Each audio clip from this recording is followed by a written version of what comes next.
Nuevamente les doy la más cordial bienvenida a esta lectura de prensa aquí en el norte, agradeciendo siempre su preferencia para informarse.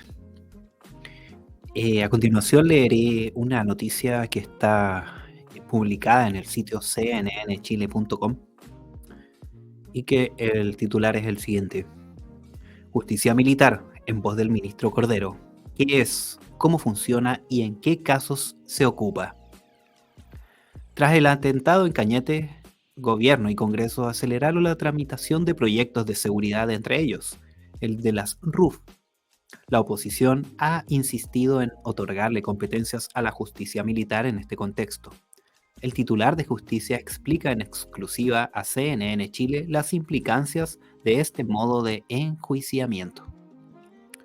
La madrugada del sábado 27 de abril, el sargento primero de Carabineros Carlos Cisterna, junto a los cabos primeros Sergio Arévalo y Misael Vidal, fueron emboscados y asesinados en Cañete, en provincia de Arauco, región del Biobío, cuando se dirigían al domicilio de Carlos Antigüén para verificar el cumplimiento de las medidas cautelares que la justicia le decretó tras ser formalizado por infracción a las leyes de armas y drogas.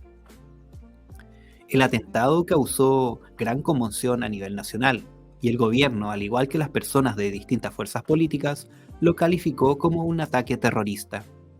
Por su parte, el director de la institución policial, Ricardo Yáñez, ascendió de forma póstuma a los 3 carabineros al grado de sargento mayor.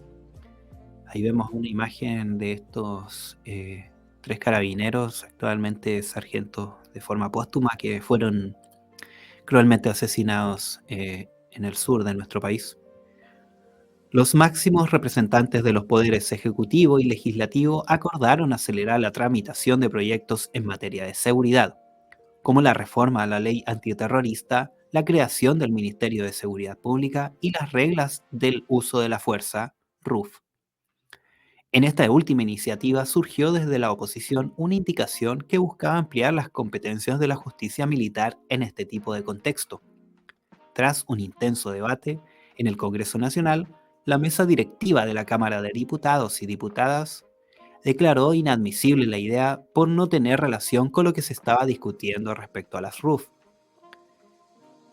Esto causó la molestia en sectores de la oposición, ante lo cual parlamentarios del Partido Republicano PLR y de la Unión Demócrata Independiente UDI anunciaron que conversarán con personeros de la Cámara Alta para así insistir con la propuesta en la corporación.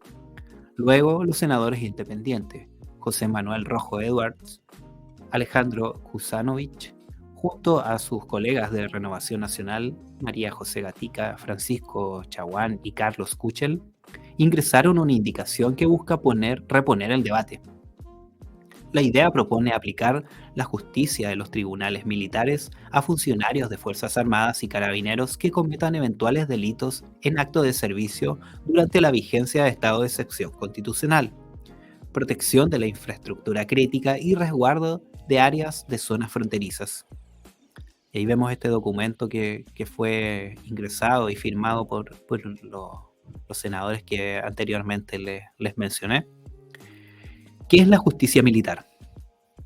La justicia militar es, valga la redundancia, una justicia de fuero establecida en el Código de Justicia Militar y que determina mecanismos de delitos y persecución penal para los denominados delitos militares. En Chile es aplicada para funcionarios de las Fuerzas Armadas y es extensiva para efectivos de carabineros.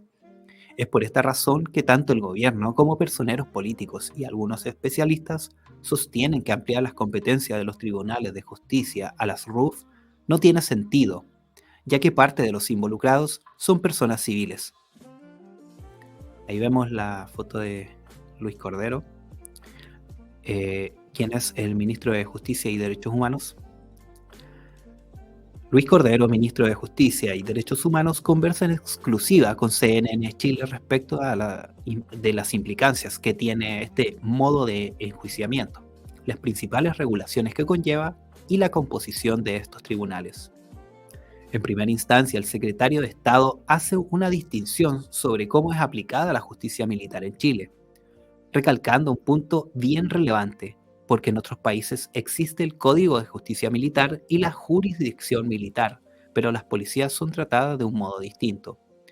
A lo cual, en la lógica que tiene la justicia militar, mirado así como un código específico que esencialmente la justicia militar aborda determinado tipo de delitos militares, por ejemplo, el espionaje o aquellos delitos que pueden ocurrir entre militares. Por ejemplo, la injuria y las calumnias entre militares son considerados, de hecho, delito militar.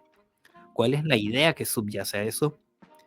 Que son tipos de delitos que deben estar fuera de la jurisdicción común, porque es una excepción, diría esencialmente, a no aplicar la legislación penal por la lógica que implican estos delitos militares. Por eso se dice que la justicia militar es una justicia de fuero, es decir, una justicia especial de acuerdo a la investidura de los sujetos que están involucrados, dice Cordero. ¿Y por qué tiene que ser de ese modo? No necesariamente tiene que ser así.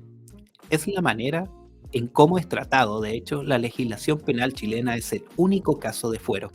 La regla general es que toda persona enfrenta el sistema de enjuiciamiento criminal normal, salvo aquellos que están regulados por el Código de Justicia Militar. ¿A quiénes regula este código? El Código de Justicia Militar regula esencialmente dos tipos de situaciones: la justicia militar en sus tiempos de guerra y en tiempos de paz, por razones obvias en un sentido u otro.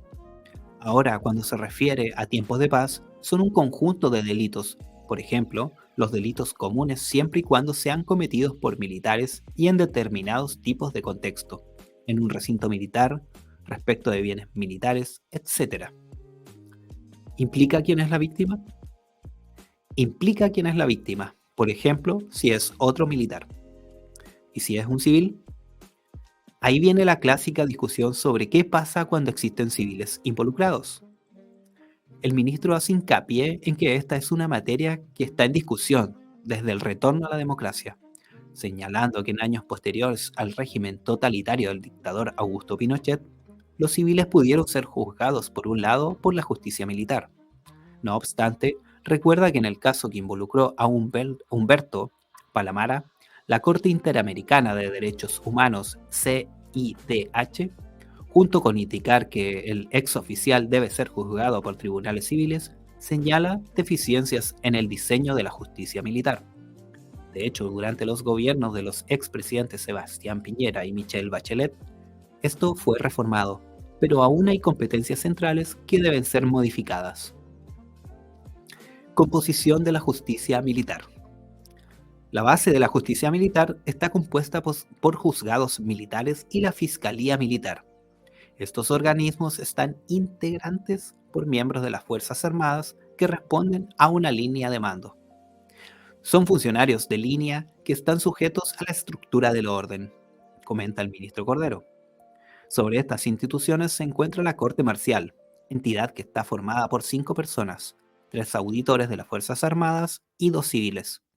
Entonces el diseño de la propia justicia militar adolece de eso, y además tiene otro gran problema, y es que está sometida a las reglas del sistema antiguo, es decir, un sistema inquisitivo basado en el secreto de sumario, etc. Sentencia el secretario de Estado. Bueno, esta ha sido esta lectura de hoy sobre este tema bastante interesante y que nos enseña un poco de cómo es la justicia militar en nuestro país, cómo funciona y qué debería de quizás hacerse alguna revisión, según señalaba ahí el ministro. Bueno, invitarlos como siempre a dar me gusta al video, comentar qué les parece, cómo se aplica la justicia militar, debiese ser aplicada en este caso de los carabineros asesinados, compartir este video para que así lleguemos a más suscriptores, a más personas, a interesados en nuestras noticias y en nuestra lectura de prensa. Y cómo no, suscribirse activando la campanita. Muchas gracias.